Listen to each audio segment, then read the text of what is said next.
Welcome back to K4Wins, a sports equinox that did not disappoint, no doubt. Dodgers in 18, the Chiefs never left, folks. We've been talking about the Chiefs leave the window close. No. And there's only 5 undefeated teams now in college football. We'll get into the NHL, NBA, Major League Baseball, and the NFL. Yesterday was only the 32nd time since 1971 that we did have the sports equinox. That was all four major sports playing at one time, and it was amazing. We were just talking before the show started off. Case, you made it to number 17 last night and missed the end of the ball game last night in just an absolute historical game there in Major League Baseball. Yeah, I mean, there's just so many sports going on right now. I feel like I've barely slept the previous nights, and I was like, okay, tonight's finally a night where I could get some sleep. And then, of course, the baseball game cut into it, and I was just so hooked. That was incredible. I can't remember being that into a non-Braves who I root for baseball game in years. And yeah, I finally I kept giving them one more inning. I finally retired after the 17th. Maybe I was the good luck charm because the Dodgers get it done. But what just theater with, I think we were talking about Will Klein too, a guy who started the year at AAA with the Tacoma Rainiers, had like a 7 ERA, DFA'd by I think 3 teams this year, and then he comes in and throws 70 pitches and looks like hitting 99 over and over. It was and that's just one thing. I mean, there were so many incredible things about that game. It was fun to watch. And amazingly, guys, let me say this. If that game had not ended in the bottom of the 18th, the guy coming in for the Dodgers, because Klein was done after like 6 innings, Yamamoto, who pitched a complete game in game 2, was the pitcher in the bullpen. He had gone to the manager and said, I'm ready to go. I can pitch. You never see anything like that. So the starter and complete game winner of game 2 was going to pitch the 19th inning if it went to that. It's fantastic. I mean, absolutely love it. And that just goes to show that, I mean, I know we got pitch counts, and I know we're talking about $300 million contracts. We need to protect the arms and stuff, but, less of these guys could go. I mean, when it comes down to it, you lose, you don't play into the game, right? So, I mean, get out there and get it done. And I just love the fact that Yamamoto was willing to do that and say, hey, listen, coach, put me in for a couple innings. There's only about 6 or 7 more pitches I got to throw it out there. While that was going on, we saw the Chiefs. There's over there. Hello. We haven't left. We've had a proposal. We have a quarterback who's getting a little older. We're still a really good football team. They looked great last night against the Washington Commanders, Kai. And of course, I know we had something posted on that game last night. Yeah, we did. Unfortunately, we also had KC -7 in the first half, just the way Washington's been sucking early in the games, and KC's jumping out on people, giving it up. Complete opposite last night. Kansas City played the second half the way they did in the first half. Of course, Mahomes with a couple of picks, one bouncy and all that, but ended up working out. Had Kansas City -10 for the game. Had the Dodgers over their team total 4.5. They get there. Had the Dodgers and Toronto over 8 or 8.5, whichever one you got. We said we liked it up, up to 8.5. We got that, and we got over the team total for the Dodgers yesterday. So not a bad day. And how about, and I know we're talking about the Dodgers, but you have to talk about this. Shohei, 4 for 4, 2 doubles, 2 home runs, and then becomes the first player ever walked with the bases empty 9th inning or later. And then they do it 3 more freaking times, and then they pitch to him. I mean, come on. Kind of pitch to him. Pitch to him, and they threw 4 balls that a midget couldn't have hit. So, I mean, it's just ridiculous.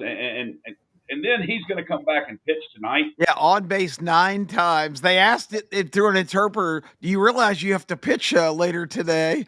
And he says, yes, in terms of the Japanese guy, yes, and I'm going to go try to get to sleep right away so I can be ready. Hey, in our useless Tony Curry fact of the day, nobody in baseball wants to see Brad Paisley ever sing the national anthem again in the World Series. He has sung it now 3 times. 2 of the times were 18-inning games. Every time he is every time he's singing the national anthem, it's gone extra innings. Every time. There you go. Getting your money's worth. The last time I saw a player get walked, albeit a pitcher, as many times that it had to be like Barry Bonds, the Mark McGwire days back in the late 90s, where they just were walking them almost every single time they came to bat. I think Barry, I don't know how many walks he had that one particular year, but that was, still didn't set the record that Ohtani did last night, which was just fantastic. And something that you and I talked about yesterday, Kip, there are some great job openings, man. LSU's open. Florida's open. Penn State's open. FSU will be open. We talked about some job training and, of course, some of the big buyouts, that being the word of the day today. Buyouts, a word you do not want to see in your organization. Brian Kelly finalizing a $54 million deal, but we will certainly have a different looking tectonic plate of college football when it comes to coaching in the SEC. Kirby Smart was asked about it yesterday. He said, hey, listen, it's the world we live in right now, man. This is just the way it is, and that's what the money's doing, right? Yep. Tell Tony, tell everybody that yesterday what we talked about. What is Kirby Smart's buyout if he committed some kind of terrible offense right now and they ran him off? What is his buyout right now? Kirby Smart right now has a $118 million buyout. Lincoln Riley is second with $90 million. Isn't it insane? Kalen DeBoer has a $70 million buyout. Sarkisian $64 million buyout. Cristobal 61 and Dabo a $60 million buyout. Unbelievable. Yeah, three of the After top. game one, Alabama fans were talking about that buyout. I know. Yeah. Absolutely. Yeah. After the first game, they were saying it doesn't matter how much it is, and hire another guy for 25 or 30 million that can actually win. So, what's 90 million? Who cares? It's crazy. It really is. I'll throw out another useless Tony Curry fact that I thought this amazing. There's only one school, an FBS school in college football, that has not gotten more than 350 offensive yards in a game this year. Do you know it is? Only one in FBS. Only one team has not done it. And they did it this past weekend. They only got 332 yards. They have yet to get there yet. I would have guessed UMass, but that'd be South Carolina. The South Carolina Gamecocks and offensively wise are the only team in college football with the Heisman Trophy candidate Lenora Sellers. How about that? Yep, and have not gotten. Yeah, they're not going to make the playoffs at 3-5, but they have not gotten to 350 yards yet.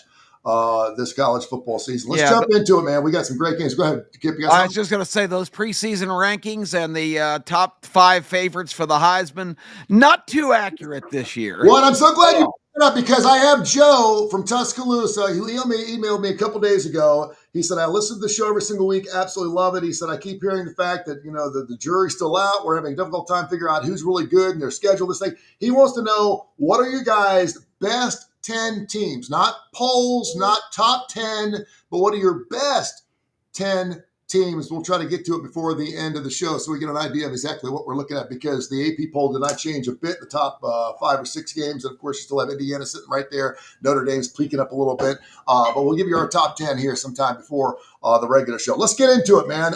We always like to jump into the SEC. Alabama with the bye week this week. And of course, we got the Auburn Tigers taking on Kentucky. I want to jump right into this Tennessee-Oklahoma game. A pair of 6-2 teams that are obviously still playing for their postseason lives. Tennessee only giving up a field goal in 56.5. You had actually the over in that particular ballgame this past weekend, and it flew over the total. But give me your thoughts here, Kai Gregory, on your Tennessee Volunteers giving up a field goal to Oklahoma. It should be a good game. Well, I'm glad to see that the SEC was watching this show last week when I harped and complained and moaned and whined about Tennessee not getting a night game and all of their road games being at night. So finally, they have a night game in Neyland. Looks like they're going to be wearing dark mode, go to all black. Kickoff temperature, 42 degrees. Oh, God. Right now in Knoxville. So finally, freaking football weather. Hopefully, that'll make Mateer's thumb, mess up. He won't be able to grip the ball because if he does, Tennessee's defense is somewhere between pathetic and non-existent. And they can't tackle. They can't cover. Colton Hood is probably out for this game. So going to be the red shirt freshman's backup younger brother at one corner, and Josh Heupel's daughter's dog owner's cat sitter's big brother at the other corner. And I don't know that it matters. Arian Carter's supposed to be back, but I would take the over and roll in that game because I don't think Tennessee's defense can stop anybody. They couldn't stop the 4 of us, and Tennessee will score at home. It's sitting on. You said 56 and a hook? 56 right? and a hook, yeah.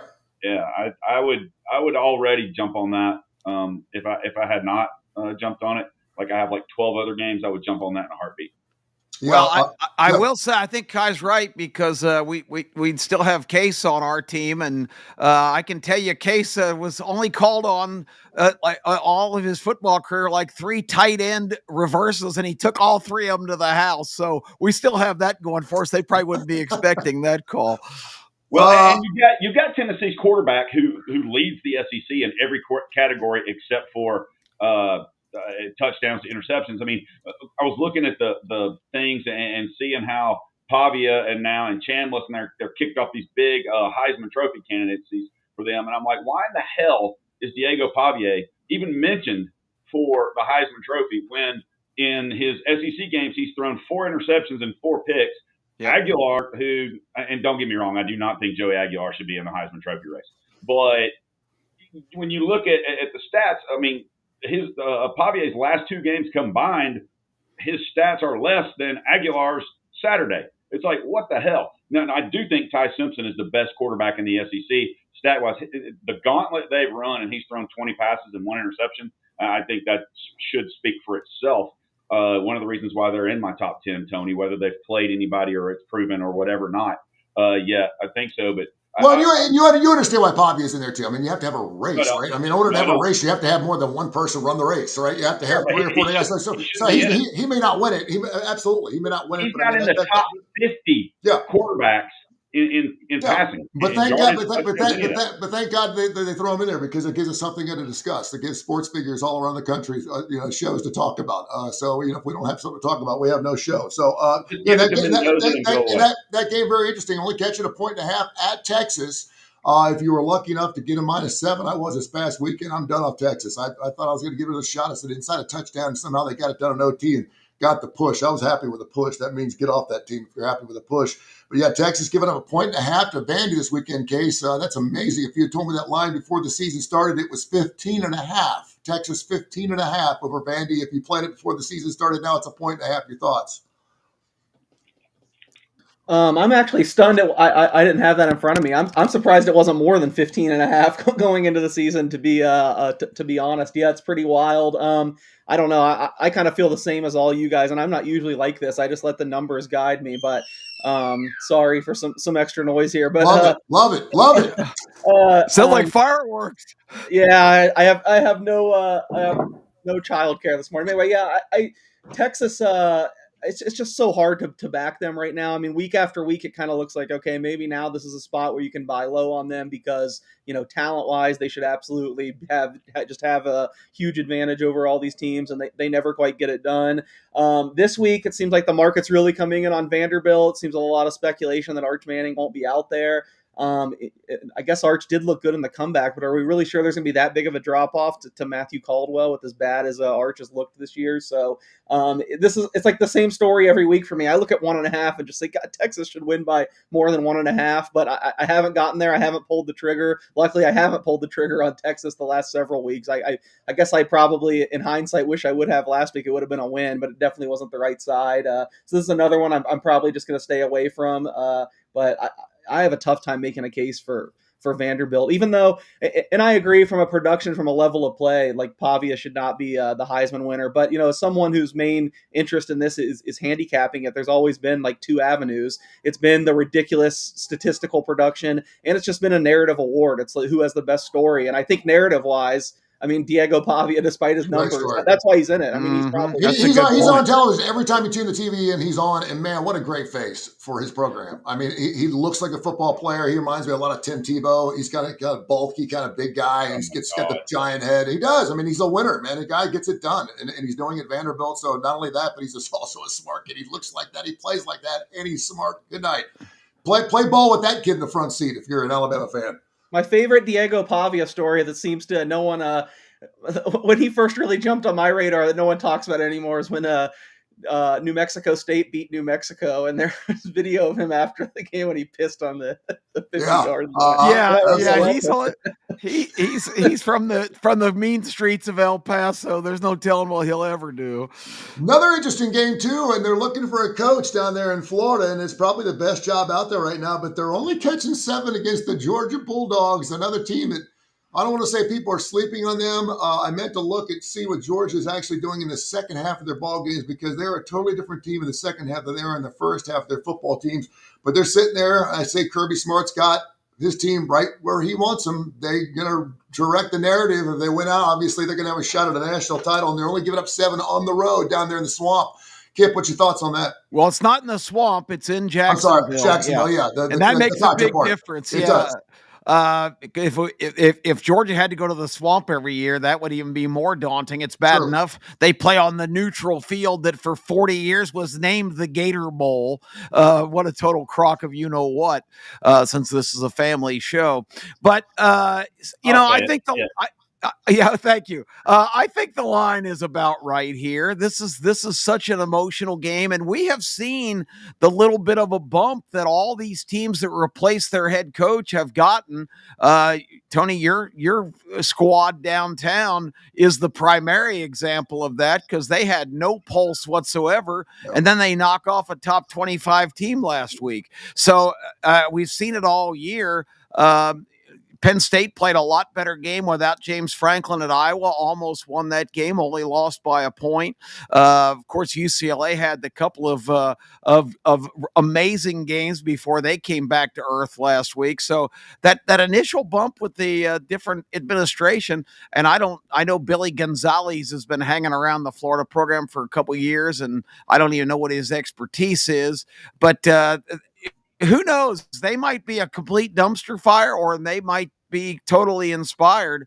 I think the line's about right because that game is always contentious. And if you ask any Georgia fan, no matter who Georgia plays during the season, there's more angst the week of the Florida game than any other time. So, but Kirby's tried to defeat that in his tenure there. He says he thinks about playing Florida 364 days a year. So hopefully his team's in that same mindset. And Gunnar Stockton, of course, another one of those guys that has come on over the last several weeks. And again, a lot of it has to do with the fact that, you go 3 touchdowns and 3 picks, but if your team's winning football games at this point in the season and you got a shot to play for a national title, chances are your quarterback's going to be in the Heisman Trophy hunt for sure. Another interesting game, too, and it's funny because I've got a ton of friends of mine who are Auburn fans, and they will not say they're rooting to lose. They will not ever say that because they're in the family, and the family's got the culture, and the culture is all about winning down in Auburn. I get that. But even Hugh Freeze can't get this shit right because a lot of people were hoping he'd hang the big L again this weekend. Another reason to fire him at the end of the season. What does he do? He goes out there and gets the victory. And so now our fans are like, geez, Louise. We didn't want you to win, and now he gets the victory. And now, of course, he's got the Kentucky Wildcats, another team that if they come in and beat you at home, he's back. His head's back on the chopping block. But for sure. Their heads are rolling at 10.5, but it should be an interesting ball game for the Auburn Tigers. It's a perfect setup game case, too, where you would think the Auburn Tigers are maybe one of the best 3 or 4 lost teams in the country, I guess. What do they do against the Kentucky Wildcats?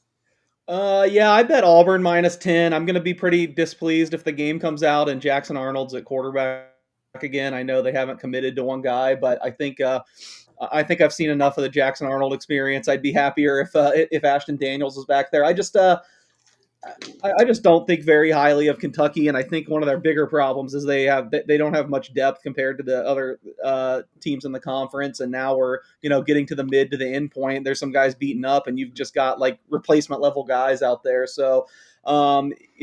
Clearly Auburn hasn't quit to come back in that game last week. Although, Arkansas had almost 10 yards per play on them. If you run that game again, I had Arkansas +1.5. I would bet that even bigger if I had it again. So I don't really upgrade Auburn off of last week's performance, just off of the potential quarterback switch, which I think is needed.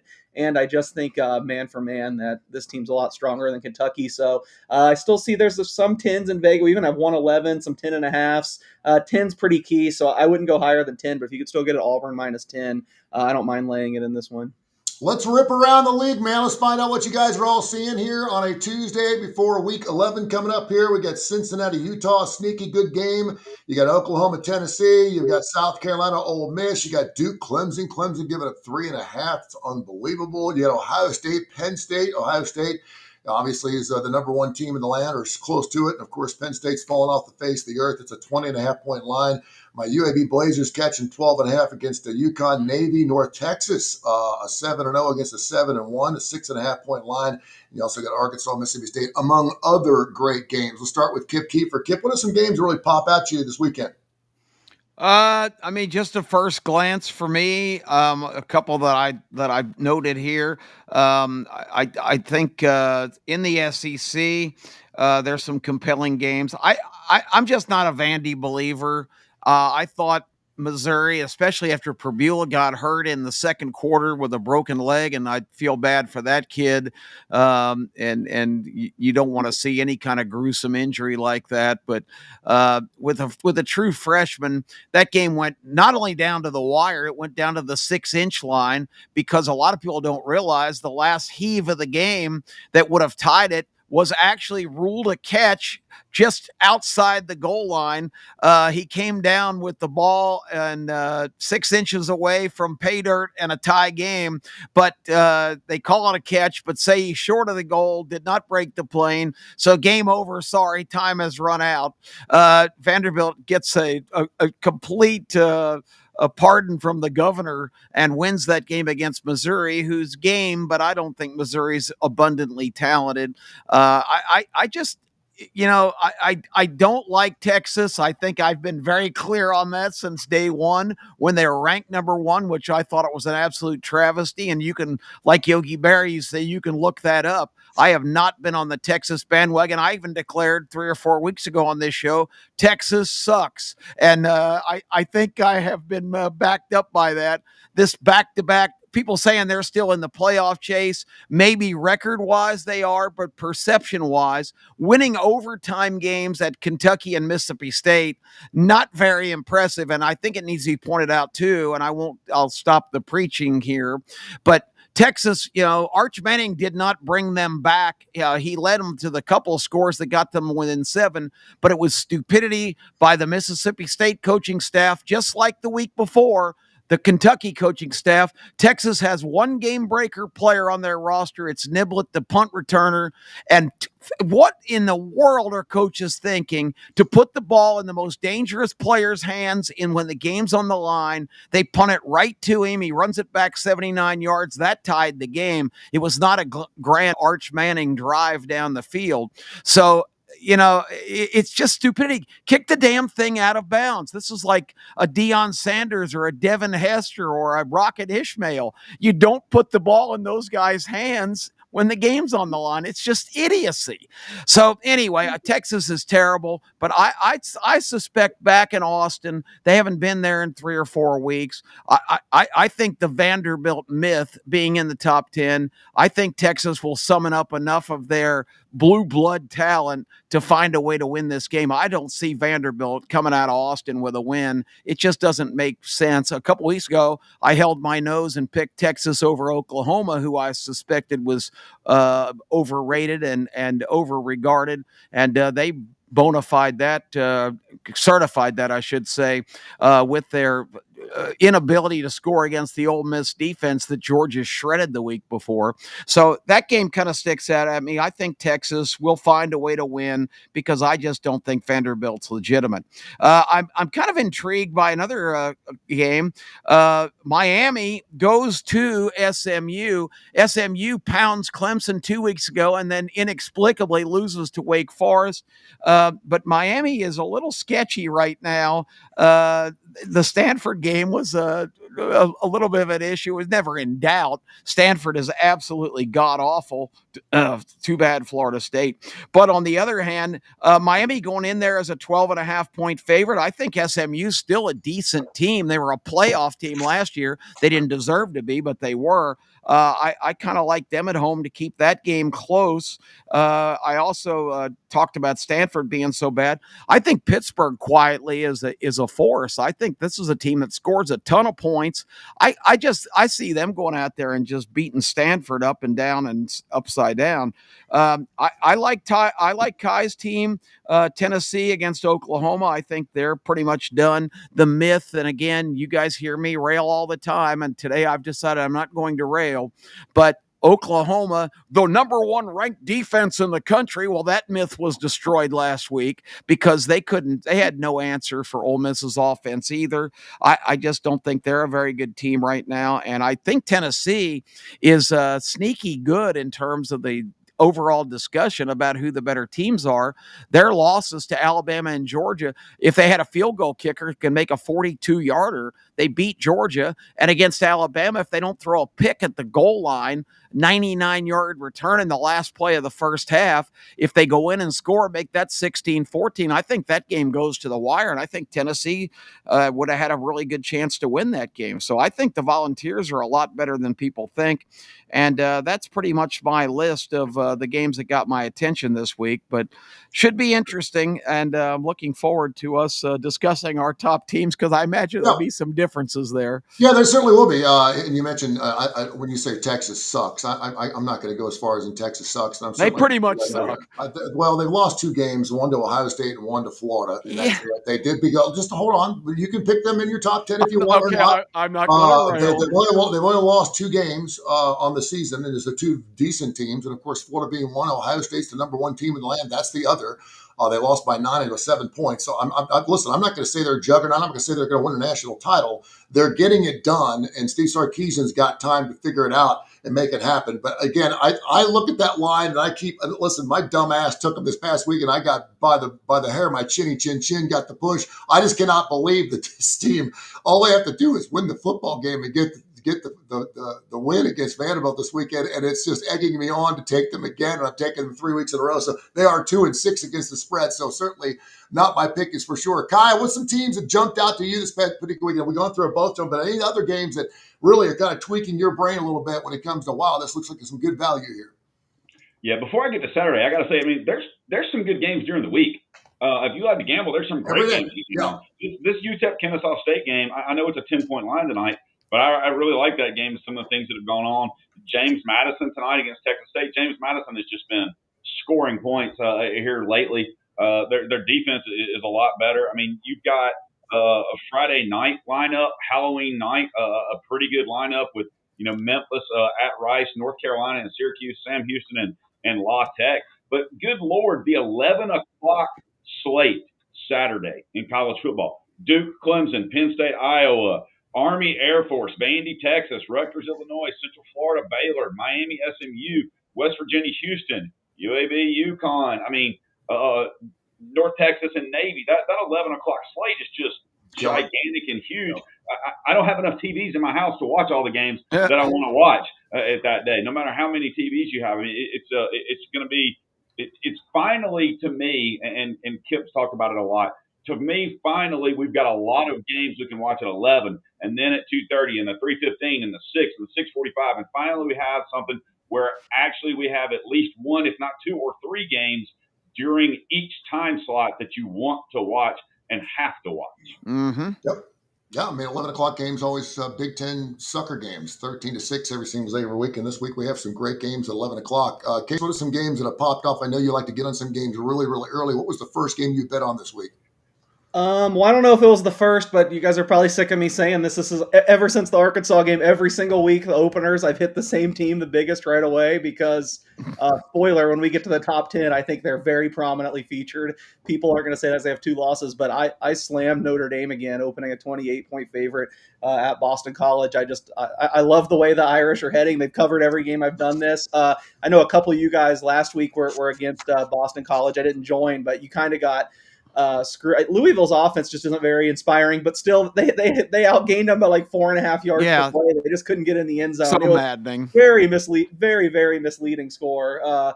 BC is still in complete free fall, and I think style points matter to Notre Dame right now. They know there's going to be an argument to get into the playoff depending on how things work out. I just think that they're crushing everyone. So once again, it was in the first handful. I don't know if it was the very first, but I laid 28 with Notre Dame. I still think it's around there. It's probably safe to bet to 30 in my opinion. Another one, I guess, related, because one of the teams I did that with was when USC visited them, and USC did give them a scare, actually. I think USC might have covered the close. I think it might have closed like 12. They only lost by 10. This is why I talk so important about getting the best lines. I think I laid like 8.5 with Notre Dame, and they covered that, but not the 12.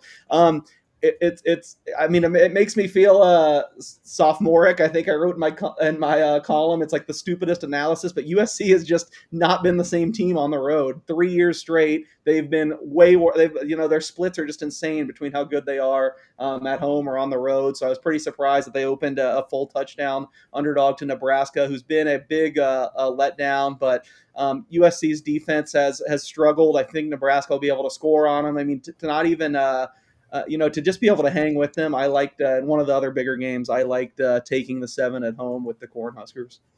There you go. All right, well, let's get into it. We're halfway through the show, and of course, we got some NBA to get into, and obviously, we're going to really hit the college football the hardest every single week because everything else is so topical. We are on Tuesdays and Fridays at 10 o'clock. We can be games. Like Kai said, there's games every single day of the week, so we're going to jump on those. And if you want to know what those games are, you want to play a game on a Wednesday night, go to K4Wins.com. K4Wins.com. We give you updates, despite the fact we're not doing an actual live show. You can check our shows out on Tony Curry Radio. They're live on every single show on YouTube, so you can check our shows out live, get your plays where you're going, and of course, go back to wherever you find your favorite podcast. We're a major industry owner on all those things. We're on Audacity, we're on everything, so check that out. You can get after it.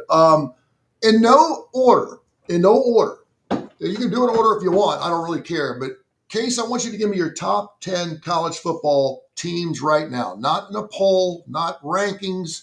But if you had to take your top 10 teams right now, regardless of record, and you wanted to have a 10-team playoff, what are your top 10 teams? Well, I'm glad you gave that preambles. It baffles my mind that people still can never understand this. But it's a completely different exercise if you're looking at this the way I'm looking at it. Like I want it predictively. I want going forward who's going to be favored over who on a neutral field. My poll would be totally different if I was an AP voter. You have to, see to what happened on the field. So my top 10 would not be the same.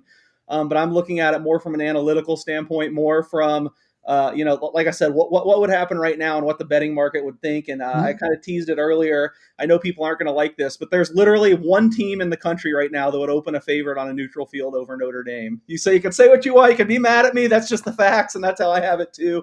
So I have Ohio State number 1. I just think in terms of pure team strength, there's no one else I would favor over Notre Dame right now with the direction they're headed. So I would have Ohio State, Notre Dame, Indiana. Then I think the 3 SEC teams are the next bunch. You could make an argument either way, honestly. I would probably go Texas A&M, then Georgia, who I think really underlying number-wise outplayed Alabama in that game. Again, not based on results. I would have Alabama higher than Georgia if I was voting in the poll. But just pure, if Georgia and Alabama played on a neutral field tomorrow, who would I pick to win? I would pick Georgia slightly. So I'd have Ohio State, Notre Dame. I'm doing this off the top of my head, so if I forget someone and it's glaring, you can yell at me. But Ohio State, Notre Dame, Indiana, Texas A&M, Georgia, Alabama. I feel like those 6 have to be in your top 10. Betting market-wise, numbers-wise, they're so far they've kind of created a little bit of separation. I shouldn't say so far because it's still a pretty crazy college football year. But I think those 6, then we can start making arguments. I might go with Oregon probably next. Then I honestly think Texas Tech needs to be in there. Their only loss was without their quarterback. He's going to be back this week, apparently. It's going to be interesting to watch this week if he's actually back, if he's actually healthy. Baron Morton seems like they might be rushing him into it because Hammond got hurt this last week. So they're really banged up is the only concern I have with Texas Tech. If they could somehow get healthier, I think they're right up there, but I'll still put them in my top 10. What would that make them? 8.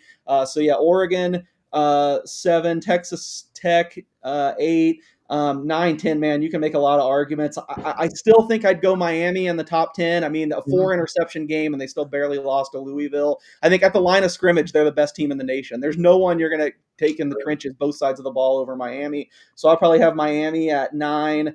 10, really tough. I guess I'm a little skeptical of Ole Miss. I know I kind of, I mean, they've won these games, and I was so high on them coming into the season. Now I'm not. I mean, they had some things go their way. They hit some explosives, but it's not like, I mean, the score is kind of misleading. It's not like they really went up and down the field on Oklahoma. They average less than 5 yards per play. Sometimes when you're hitting that many explosives, like sometimes it's going to come back to bite you. But I don't have another great option at number 10, and I do like. I love Trinidad Chambliss. That's my guy. So there's probably a better option at 10, but off the top of my head, I'll go Ole Miss. I'm going to go Ohio State, no doubt. You got to go Indiana. I'm starting to believe in this football team, and just based on, listen, I look at lines too. I mean, it would be really interesting. You should do an article on the top 10 powerful teams in college football. In other words, teams that would be favored over whoever they play, because obviously there's going to be some teams that are outside the top 10 that would be favored to beat a team in the top 10 if, in fact, they were playing that team. I'm going to go A&M. I'm going to go Alabama. Certainly, I think they're in the mix. Listen, you can talk about a horseshoe up their ass or whatever, but they're getting it done. Somehow they're winning football games. They beat Tennessee. They're getting it done on the road. Georgia. Listen, anytime you beat a team like Georgia on the road, I think is good, but I would take Georgia in that top 10. I think Notre Dame is the sleeper here. They've lost only 2 games this season. And one of those teams is Miami, who I definitely have in there. I think from an offensive and defensive line, it all starts with the line. I think they're the best. They did lose that Louisville game. You talked that 4-turnover game, but they did beat Notre Dame early in the season. It was an early season game. Who knows? I totally agree with you on Ole Miss. I'm having a hard time. I have not bet on them all season long, but somehow they're getting it done. I threw something out to Kip the other day, and I was going back through some of my old 92 stuff, with Jay Barker, autograph football and stuff. They beat La Tech 13-0. They beat Southern Miss 17-10. That year that they beat Miami and just wiped the board with them. And so, yeah, you're going to have a couple of those games where you're like, what the hell? Is this really a national title team? You're going to have some of those games where you're going to have to get lucky. You're going to have that horseshoe. And I think Alabama's getting there right now. I mentioned Miami, Ole Miss. Oregon is another one of those teams that I was kind of high on until they finally played somebody. They did get beat by Indiana by 10 points. They did beat Washington, which I would give a little credit to. And then I'm going to go with Texas just because they've only lost 2 teams. They've only lost to Florida. They lost to Ohio State. We're going to see what happens. If they were going to lose, I would have thought it would have been this past week. Somehow they get a victory. And again, I think Steve Sarkisian is a good coach. I don't think he's a great coach. They've got too many good players. They remind me so much of the Dallas Cowboys. They've got too many great players in too many great positions not to be playing better football. I don't know if that's coaching. I don't know if they're missing things. I don't know if Arch Manning is a total bust. I don't know what it is. But player by player, they win the box almost every single team they play. And until they start losing games, until they play and lose enough games where they're going to be out, as long as they haven't lost game number 3, I still think they're one of the top 10 teams in college football. Kai, what do you got? First off, I have to say, and I don't know how many people get to watch us live, but one of the best things about this show is watching Kip's reactions to things that Tony says. Just for the record. I mean, I am absolutely stunned that anybody would have Texas in the top 30. But that's just me. I do not have them in my top 10. I'm going to go in reverse. But hey, there are 2 teams, and I know Case hates these things. There are 2 teams in college football that have a top 10 offense and a top 10 defense. Who are they? All I know is we need a watch along during the Texas at Georgia game. How bad is Kip going to feel if Texas beats? We need a box of watching Kip's reaction. Awesome. Not going to happen. Not going to happen. We should do a Peyton Eli with Kip and Tony. We should do a Peyton this Eli is the team that had to go to overtime against the 2 bottom feeders in the league. Kentucky, look at the difference between what Tennessee did to Kentucky and what Texas did. Tennessee put up 56 points in the game Saturday. Texas in regulation had 13. I'm not saying I would take Texas. I just want to watch your reactions during the game. That's all. And got a freshman to throw for over 300 yards against them who had never started. But anyway, the only 2 teams in college football with a top 10 offense and defense, Indiana and Texas Tech. So I'm going to go in reverse. I got a tie in 10th with Miami and Notre Dame. Even though one of them beat the other, I can't do that. 9th, I have Georgia. 8th, I have Oregon. You can say what you want, but I don't know why, but these next 2 teams just grab me by the heart. Number 7, for now, BYU. Number 6, and look at their schedules and everything. Number 6, Georgia Tech. I'm a Haynes King believer. Number 5, Texas Tech. Number 4, Alabama. Number 3, Texas A&M. Number 2, Ohio State. Number 1, $11.3 million a year. Indiana. Good grief. There you go. All right, Charlie Brown, give me your top 10. You guys are insane. Indiana has not beaten anybody. Oregon is very unimpressive. Look at their game this past Saturday night. They won 21-7. Oregon is not Oregon of the last couple of years. That's their only win of any note. They've played every other team in the Big Ten half the teams in the Big Ten, I would say, are in the cupcake category. They're conference wins, but are you really that impressed that they're rolling up and running up scores against just horrible teams? And this week they've got the formidable challenge of battling Maryland. I mean, this league is an absolute joke. They've got 3 or 4 decent teams, about 2 middling teams, and they've got 10 really sucky bad teams in the Big Ten. I don't understand all of this love for Indiana. If they were in the SEC, they would be a 3-loss team what's your right top now. 10? What's your top This is 10? the Big Obviously, you do not have Indiana in your top 10. No, I do. I have them in my top 10. Okay, and so they are one of the top 10 teams in college football, despite the fact they haven't played shit. Yeah, Doesn't the well, Big that's right. Ten have a winning? Okay. The Big Ten has a winning record against the SEC the last 2 years, I believe. Yeah. But that's For the not record. this I year. think Iowa and Illinois are. So- I mean, so- Iowa and Illinois are not bottom feeders. I actually think Iowa's been very impressive. No, I put them in the middling category. But you want me to rattle off the bottom feeders? Rutgers, No. Maryland, Northwestern, Purdue, UCLA. we want the top They 10. haven't We beat want any the of top those 10. teams. They play Maryland this week. They beat Iowa, Illinois, and I mean, I expect you to bet your pension when Ohio State's a 3-point favorite over Indiana in a few weeks, and whoever they play in the playoffs. I'm telling Well, they you, don't play. That'll have to be in the championship game because, of course, Ohio State doesn't play Indiana or Oregon this year. All right, here's my top 10.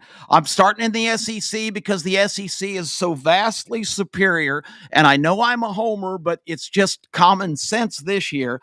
So I've got Texas A&M right now that you have to go with them. I'm not doing it in order too. I'm following instructions. Yeah, I'm just giving you my top 10. Good. I'm not going to. There's too much order. left No in the order. season. No All right, so order. Texas A&M, I've got Alabama. I have Georgia, definitely. Ole Miss, absolutely, positively.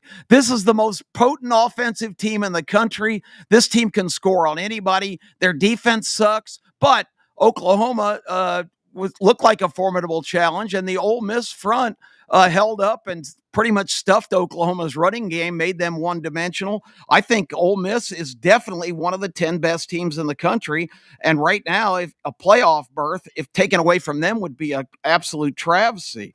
I've got Georgia Tech. I'm right with Kai on this. Haynes King, he definitely should be getting Heisman Trophy consideration. I know he's in his 11th year in college football, but this guy, Bobby is in his 12th and asking for his 13th.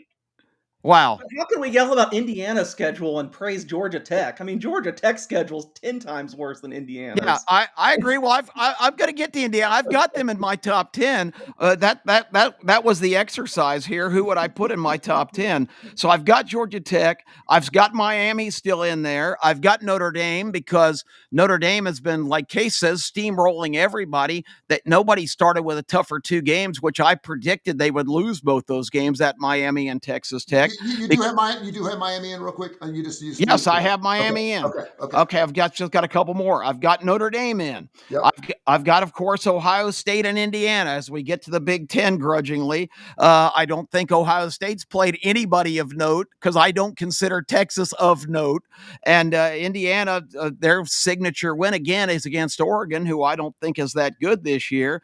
And my 10th team is Texas Tech because I just think the upside of this team is pretty severe. And, I really think maybe we haven't even seen their best play yet.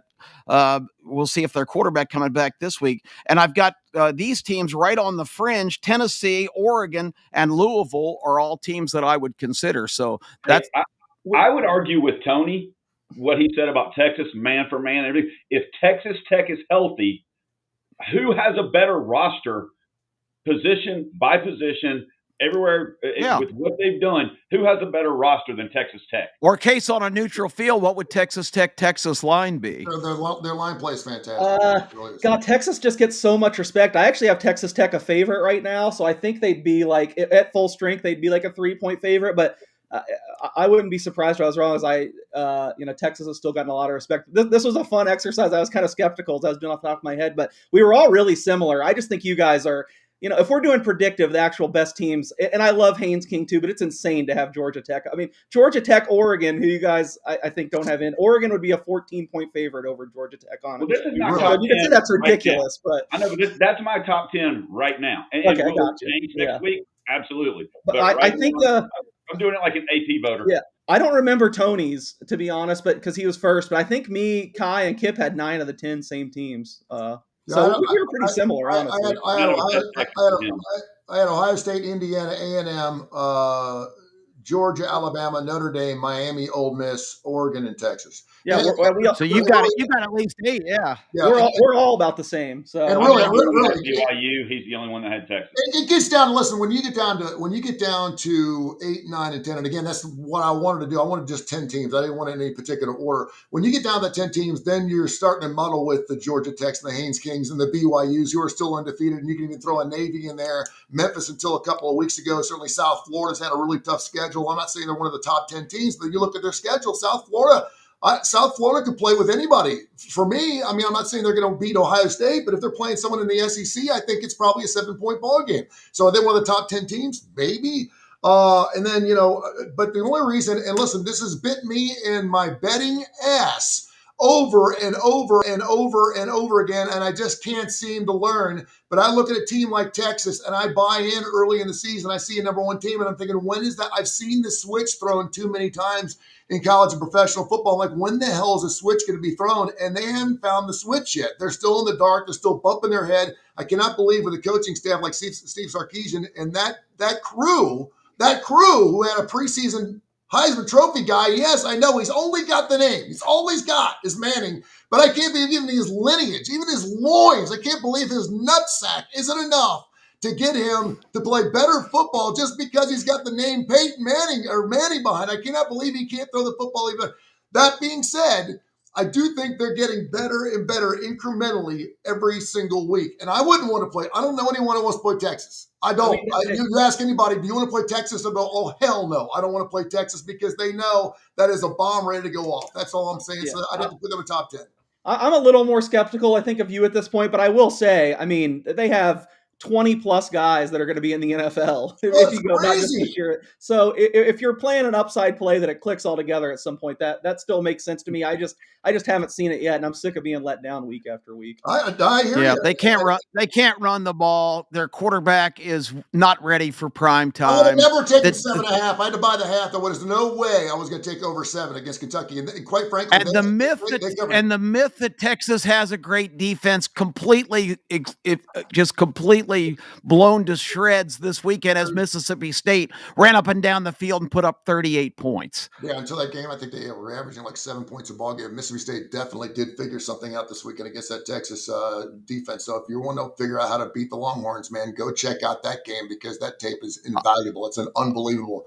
Go ahead. I stand by my earlier declaration. Texas sucks. We got you written down. Let's see if the voters feel the same way. We'll see what happens about 4 or 5 weeks when the CPA poll comes out or the CFP comes out, and we'll see what happens. And again, I'm not going to go as far as saying. And I picked them to win this week. I want that noted. I picked them to beat Vanderbilt this week. I don't think they win at Georgia, and I don't think they beat A&M. Yeah, that's kind of like saying Christy Brinkley sucks. You know what I mean? Like she's not where she used to be. On what planet is Texas? She has been. We've been betting on her for a long period of time. She's still smoking hot for her age. She's still unbelievably beautiful. But you're sitting there saying that Christy Brinkley sucks. I'm not ever going to say Texas sucks. But you're talking about the brand Texas, Tony. You haven't watched the games apparently because the Texas team that's been on the field is terrible. I mean, they're not good. I appreciate the passion. I have one question. I'm just curious. What would you make the line right now? Texas at Georgia in 2 weeks or whenever it is. Texas at Georgia. I want Kip's line. Kip's line. Texas at Georgia. Oh yeah. Texas at Georgia. What's the line going to be? Right as it stands today, if that game was this Saturday, I'd make Georgia 8-point favorite. I'd be 7.5. So we're actually in the same range, despite me being more forgivable of Texas. We're almost the exact same. Yeah, I think they'd be 7.5. Somewhere between It's 6 still and an 7. SEC game, so you're not going to hear me get nuts on that. But because the SEC lines head to head are more like NFL games, you don't usually. That's why I stand by my declaration earlier in the year too. When you get a home dog that's double digits, you play them in this league. South Carolina this week, another example of that. All right, we got a dozen minutes here. I'm going to let you guys kind of take this where you want to go. We can talk some NFL. We can wait till later this week and do that because obviously we still got 6 days out. We have the Thursday night game coming up. Major League Baseball, we had the 18-inning jabber last night. The Dodgers up 2-1 right now in that series. And, of course, we're only again on Friday. We're working on getting a third show, by the way, on Coastal Sports Network. When that happens, you can even see us even more. And Angel will make that happen for us. We have NHL. I know how much we love the NHL, but do the people really want to talk about it? Of course, we got the NBA. It's going to be a very, very long season. Anywhere anyone wants to go, anything else jumping out at you guys? And I'll let you take it where you want to go. We gotta get ready for next week. Everybody needs to think about it. Also, I mean, you got college basketball starting. We had some good Yes. games Yes. this week. Tennessee and Duke the other night. Tennessee completely revamped team from the past. Duke looked okay, but not incredible. But I cannot wait for especially Thanksgiving, and I'm a huge fan of the holiday tournaments that they have that a lot of these coaches are for some reason getting away from, which I totally disagree with. I love the fact that these guys playing huge games in November. I think that's what they should do. Case, what's the schedule in Vegas this year? I'm sure that tournament's going to be loaded. Yeah, they have that new Players Era tournament, whatever now, where the winner gets a few $1 million in NIL money. Yeah, it should be fun. I think I don't think Alabama was in it last year. They're not in it this year, but Kansas, my alma mater's in it. UNLV, the two teams I probably follow the most, just having to out of professionally and personally, they're both in it. I can't remember who else is in it. College basketball is the one I really love it, and I think it's probably the easiest of the major sports to beat if you're paying attention. But it's the one sport where I don't have the manpower to do a lot of work before time getting ready for NBA and NHL. So I am betting it every day, but I'm kind of trying to get up to speed as it happens. I had a bunch of teams to win the title already at the end of last year. And kind of reading the tea leaves of who's going to go, who's going to stay, who's going to have a good transfer portal class. But as far as giving any other big thoughts, I'm probably not your guy right now, but I'll be learning as we go, and I am definitely looking forward to it. Although it seems exhausting right now with every other sport going. It's impossible. You guys are definitely PhDs compared to me. I've already declared don't talk to me about the NBA till after the Super Bowl. I don't know how everybody finds time for all of this action. It's unbelievable. I will say this, and I asked Case before the season started going into the college and professional football season. I asked him for all of his futures on his over/under on wins during the regular season, and I tried to play as many as I possibly could. If I put $200 or $300 on each play, I probably would have had about $7 or $8 grand out. So I couldn't do that. So I picked some of his best plays, and I've always been a believer in you, Case. I mean, you're out there working with the Las Vegas Sun. You're right there at 0.0. I mean, you feel it. There's something to be said about your eyes and about your ears and about the smell of a particular team. And I think you're the best of the best. You obviously have the lineage coming from your old man. Your old man's been doing it for years. But right now you're hitting about 75% rate if things play out the way they are. So kudos to you, Savard. I don't want to jinx it. It's the first time that I've actually played that many futures. I'll usually play 1 or 2 futures. I'll play a NASCAR futures. I'll play something where I feel like I'm getting some value. I've never played that many out there, but kudos to you so far, and let's see what happens. But right now it's holding true for the most part. I'm looking at some of us going, man, that seems really, really low. But for every time you've got one, say, and I played the Clemson over 9.5, and of course that came back to bite my ass. I actually like the fact that I lost that in week 4. I don't have to worry about it now. My Cincinnati Reds future bet was something I was biting my fingernails on because, it's that game where you have it circled pretty much the entire season. And then at the end, it comes back to bite you in the ass. And those are the worst kind of losses. And the Reds almost did it to me, but thank goodness it came through. So what else kind of stuff, you guys? I totally agree with you, Kai, man. College hoops is by the far, and by the way, for the NCAA, that is where they make their money, man. That is the money maker for the NCAA. It makes 3 times what college football and the CFP makes, just because of the brackets and everything else. So there's a lot to be said about what happens in college basketball. And I'm, as a UAB fan, They've got 12 guys, 12 new guys. I went and saw them play Vanderbilt the other night, and yeah, they lost by a dozen. It was an exhibition game. If Andy Kennedy, talk about extensions, can win 20 games with this team, he deserves to have a career contract with the UAE Blazers. They should keep him as long as they possibly want. Anything else you guys poking out to? Anything else interesting you want to get into? And of course, we'll get back in the National Football League. A lot of interesting games. I did want to mention, we didn't talk about it. Kansas City Chefs haven't gone anywhere. I know. They're. I think this year they think they're 6-4 against the spread. Last year they were 8-11 against the spread. You're not going to make a lot of money betting on the Kansas City Chiefs. It always comes out to about 50-50, maybe 40-60. But they still are a very formidable, good team. They got great coaching from top to bottom. They still have Patrick Mahomes. They still have Kelsey. They looked fantastic last night. If you were thinking to yourself, I know Washington's banged up, but they had Samuel come back. They had a couple of great players. Their wide receivers came back last night and absolutely shut their ass down last night, giving up 7 points. I thought that was really impressive. Any thoughts? Yeah, I mean, I kept saying I needed to see it more from the Chiefs, see it more, and then at least in the second half, once they got rolling last night, it looked it looked pretty good. So definitely feel like you have to be a believer now. Really interesting game this week at Buffalo. Of course, I say I'm a believer in Kansas City now, and I've already bet Buffalo +2. I just think that's about a pick 'em. I think that's going to be a great game, and it's not going to change the way I feel about either team. I will say the Chiefs all of a sudden are a lot healthier than the Bills. The Bills still have some defensive guys banged up. I know Matt Milano, who they're on off. When Milano's not playing, their defense has been pretty pedestrian, and they've been good when he's been out there. He didn't play last week, so huge NFL game. I believe it's Sunday Night Football. The Chiefs are always on. Maybe it's not. It might just be an afternoon game actually. But yeah, that should be a fun one to watch. I'm glad for the positive report on my win totals. I was kind of worried.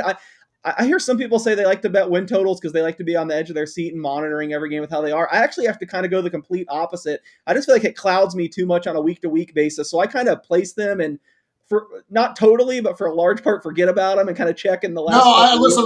That's why I don't play the stocks. If I play the stocks, I'd be in the paper every single day, and I have to go. And so I promised myself to wait till week 9 before I'd even look to see where I was at. And for the most part, there's a couple like Clemson is a total loss. Alabama still has a shot at 9.5, but there's a lot of games. There's a lot of them that it'll play out by the end of the season. And I went team by team and looked at what they had left, and most of us have about 4 games left. So I think you're spot on.